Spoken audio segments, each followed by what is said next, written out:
Okay, okay, okay. Sige, balik na naman tayo sa... Basta lahat ng video mag-uumpisa sa okay.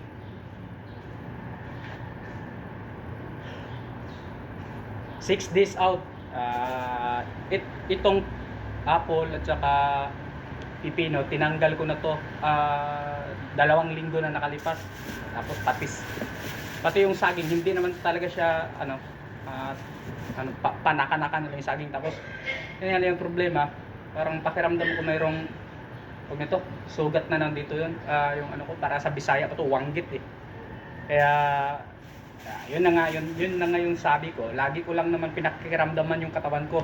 Pag nagbigay kasi talaga ng sign yung katawan ko, ibig sabihin may nagkulang yan. Pag nagbigay ng sign yung katawan pala natin, may nagkulang talaga yan. Nutrition po, kahit anong nutrition talaga yung pinakaano doon. Basta ganun. Yun yung natutunan ko rin sa mga eksperto. Hindi ako gaanong science based sa mga approach ko, pero naniniwala pa rin ako sa mga scientifico. Kasi nga pag nagkasakit tayo, sa mga scientifico pa rin tayo nagpupunta eh, sa mga expert pa rin tayo, sa doctors na doktor talaga, doktor. Kaya yun yung naging approach ko. Tapos wala sana akong balak magsaging kanina kasi nga mayroon na akong apple at saka pipino. Pagising ko, tuyong-tuyo pakiramdam ko sa mga labi ko. Sabi ko, wala to. Isa na talaga to sa mga sign na nagkulang. Bagay, nakaprep naman talaga. Sino ba naman magiging kompleto yung nutrition sa katawan? Nag calorie deficit or nagbawas nga ng mga kinakain. Kaya yun. Kaya ito naman, mabababa naman calories nitong na to eh. Apple, ilang calories lang? 90 or medyo mababa, pero may calories pa rin. Dapat isagad sana. Kaso nga lang, yung problema natin, yung katawan natin nagdima na eh. Tsaka rin kasi, mahaba kasi duty ko, kaya ayaw ko talaga ring gayahin yung mga ginagawa ng mga pinapanood natin, yung mga ina-idol nating mga professional bodybuilder sa talaga nila, na pilitin nila kayanin nila kung ano man yung nararamdaman ng katawan nila. Kasi nga yun sa goal nila na manalo or sa mga competition na pinag-anan nila. Ang problema kasi, magkaiba kasi sitwasyon eh. Sa akin 24 hours yung duty ko eh. Kung kagaya ganito weekend eh, walang katawa-tawa rito sa kung hahayaan ko yung katawan kong magdusa pagka bumigay o ano pa bang ibang magandang term, magkaroon ng problema, sino naman sasaklolo sa akin dito na mag-isa nga lang kami rito pag naka-duty pag weekend eh. Pag nag-collapse tayo rito, pagka nagbumigay yung katawan natin paano na? Manigas tayo rito pagdating ng umaga ano ba? Kasi lalo na ngayon Sabado, Lunes pa may pasok dito. Ang papasok dito kinabukasan yung kapalitan ko lang sa duty.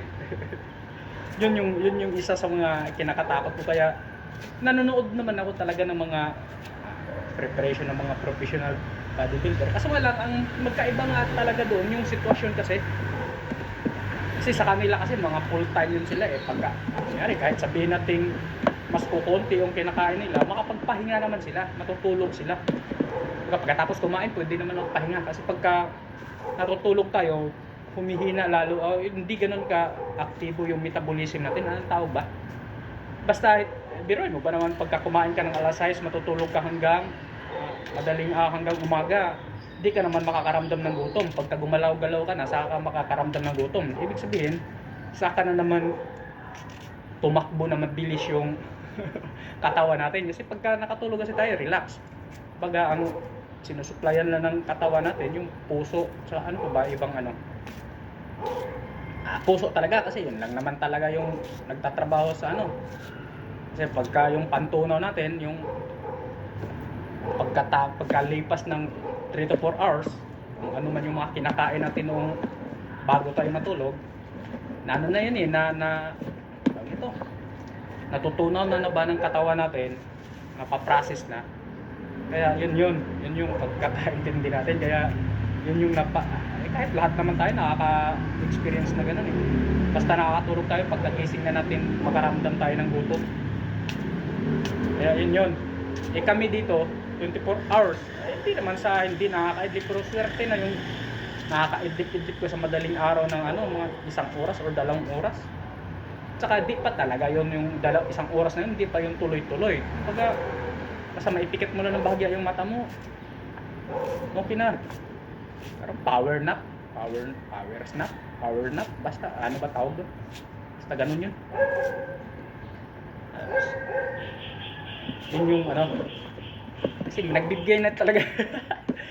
Tapos yun nga, yung isa din yun yung parang hindi ka gutom pero nanginginig yung katawan.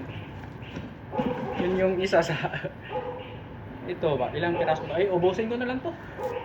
Di ko na ito saging ilang piraso to? 6. Hindi na ako magtira, maliliit naman din. Hindi na ako magtira para bukas ng umaga.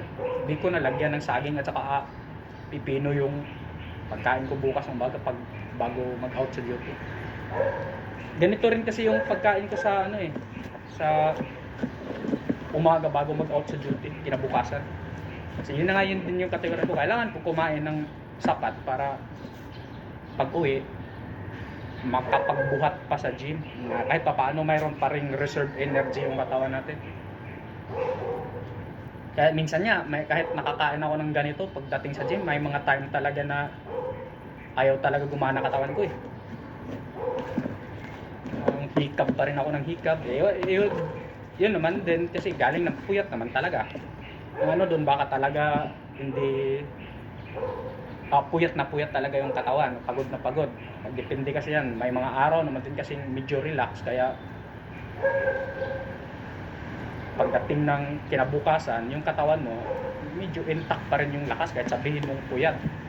Pero hindi ka naman gaanong pagod kasi may kagaya nito, mga ganitong araw, mga weekend, yung katawan mo marirelax lang. Kahit hindi ka lang nakakatulog pero relax naman yung katawan mo, tapos pati isipan pati kasi hindi ka nakalock yung mga pintuan eh. Kumbaga relax na lang, mag-aantay ka lang kung hanggang kailan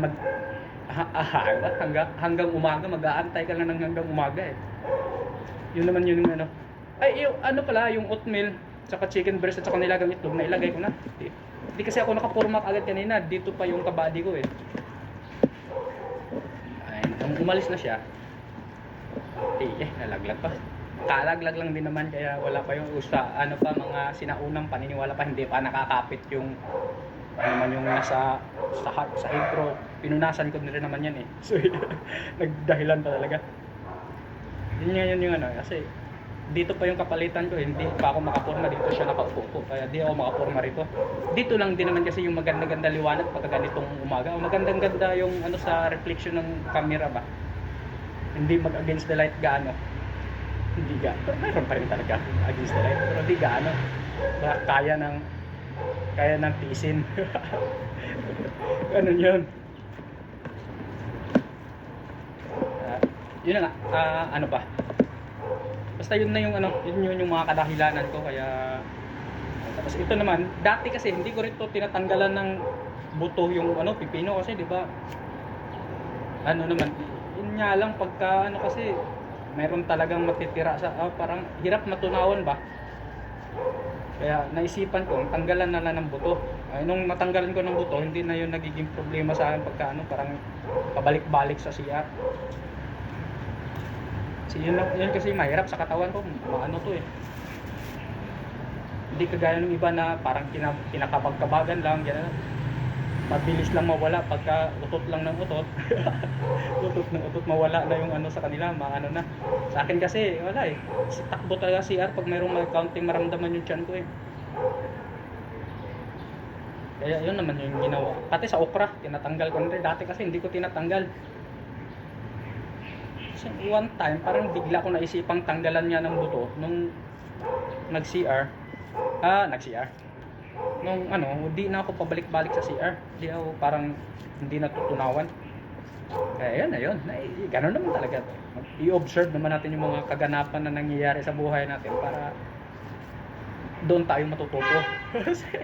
Biglang doon tayo matututo. Basta ganun na yun. Huwag kayo magulo.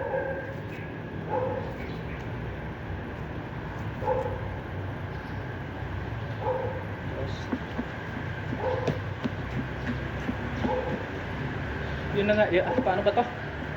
Kasi nung mga nakaraan kasi,